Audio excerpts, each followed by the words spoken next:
بسم اللہ الرحمن الرحیم۔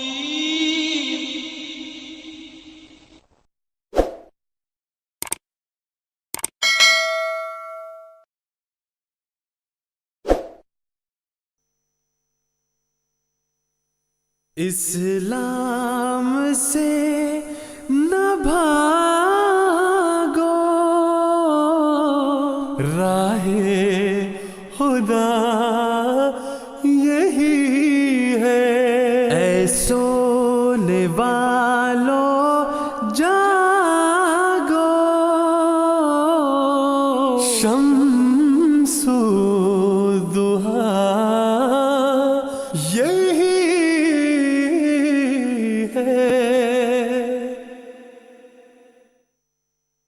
فضل صاحب، جس طرح مبشر یاس صاحب نے ابھی خاص طور پہ سورہ اعراف کے حوالے سے بات کی ہے اور آیت نمبر 36، یہاں خاص طور پہ ایک جو لفظ استعمال کیا گیا یا بنی آدمہ کا، اس کے بارے میں پھر ہمارے جو مولوی حضرات ہیں وہ یہ اعتراض کرتے ہیں کہ یہ جو یا بنی آدمہ کا ایک مخاطب کرنے کا طریقہ کار ہے، یہ امت محمدیہ کو قرآن کریم میں کہیں اس طرح مخاطب کیا ہی نہیں گیا، تو یہ بات تو امت محمدیہ کے لیے بیان ہی نہیں ہو رہی۔ تو اس بارے میں آپ کیا ہماری رہنمائی کریں گے؟ پہلی بات تو یہ ہے کہ ہمارے جو مولوی حضرات ہیں وہ حضرت مسیح موعود علیہ السلام، حضرت مرزا غلام احمد قادیانی علیہ السلام پر جب اعتراضات گھڑتے ہیں تو میرا خیال ہے ان کو سارا قرآن کریم بھول جاتا ہے، اور یہ جیسا کہ میں نے پہلے بھی پروگرام میں عرض کیا تھا کہ حضرت مسیح موعود علیہ السلام نے فرمایا کہ قرآن کریم کو سمجھنا ہے تو سب سے پہلے قرآن کی وہی تفسیر ہوگی جو قرآن کریم میں ہے۔ اب اگر یہی مولوی صاحب قرآن کریم میں جہاں جہاں یا بنی آدمہ کے الفاظ آئے ہیں ان کو کھول کر دیکھ لیتے تو شاید ان کے اتنا تقویٰ پیدا ہو جاتا کہ کم از کم یہ اعتراض نہ کرتے۔ مثلا اسی صورت میں سورہ اعراف میں ہی دیکھیں یا بنی آدمہ کے الفاظ کیسے استعمال کیے ہیں۔ اللہ تعالیٰ فرماتا ہے، یہ سورہ اعراف کی آیت نمبر 27 ہے، یا بنی آدمہ قد انزلنا علیکم لباسا یواری سوآتکم وریشا۔ اب اس میں گویا ان مولوی صاحب کا ترجمہ لیا جائے تو یہ مراد ہوگا امت محمدیہ کے علاوہ جتنے لوگ دنیا میں ہو تم پر اللہ تعالیٰ نے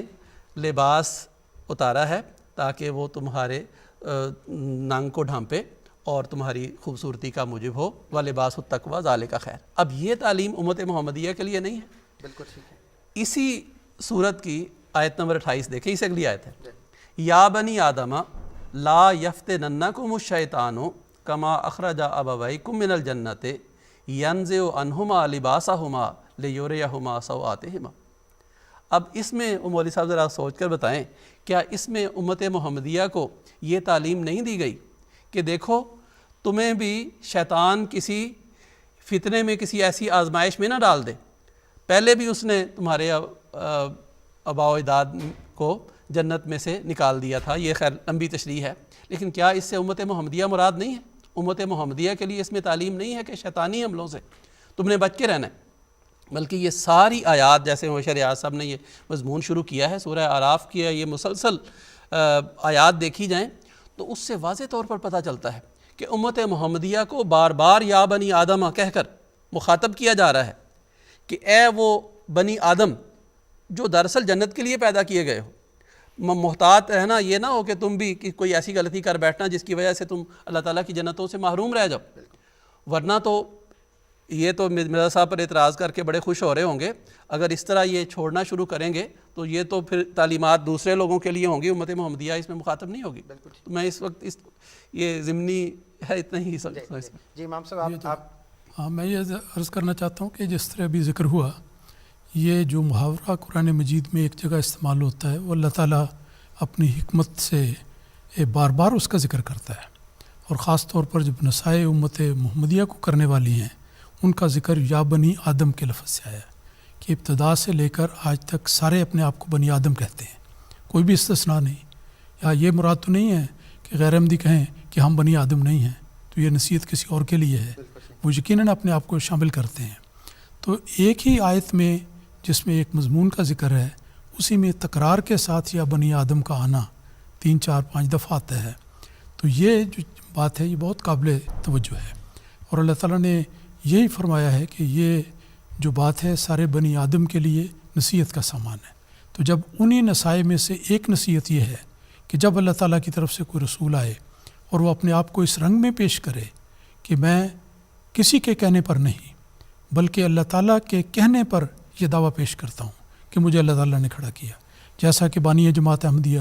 حضرت مسیح موعود علیہ الصلوۃ والسلام نے بار بار اپنی تحریرات میں خدا تعالیٰ کی قسم کھا کر کہا اور بار بار ذکر کیا کہ میں اسی کے واحد نام کی قسم کھا کر کہتا ہوں کہ مجھے خدا تعالیٰ نے اس منصب پر کھڑا کیا ہے۔ تو جب وہ کہتے ہیں تو پھر ان کو ماننا چاہیے۔ یہی ان آیات کا نفس مضمون یہی ہے کہ اس کو پھر مانو، اور یہ ماننا مسلمانوں کا فرض ہے۔